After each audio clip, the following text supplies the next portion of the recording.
Sosok Atta Halilintar kembali menjadi perbincangan publik usai beredarnya video dirinya menunaikan salat di perantoko saat berlibur di Tiongkok. Tayangan tersebut memicu perdebatan warganet mengenai sah atau tidaknya ibadah yang dilakukan di tempat umum. Peristiwa itu terjadi ketika Atta Halilintar bersama sang istri, Aurel Hermansyah, menikmati liburan akhir tahun 2025 di Tiongkok bersama keluarga besar. Perjalanan tersebut turut diikuti Anang Hermansyah, Ashanti, serta anggota keluarga lainnya.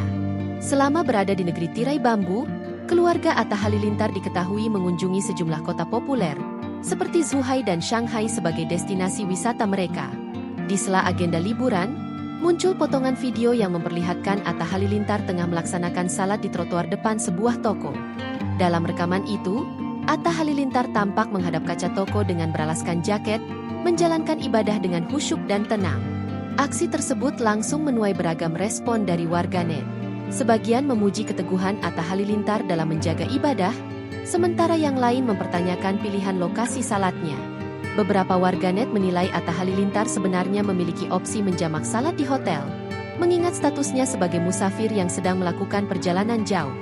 Komentar lain juga menegaskan bahwa Islam tidak memberatkan pemeluknya, terutama bagi musafir, sehingga menjamak salat dianggap sebagai pilihan yang lebih praktis dalam situasi perjalanan. Di sisi lain, tak sedikit warganet yang memberikan pembelaan.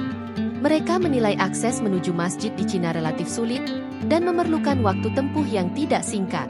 Ada pula yang menyoroti kecenderungan publik yang mudah menghakimi praktik ibadah orang lain, terutama ketika dilakukan di ruang terbuka.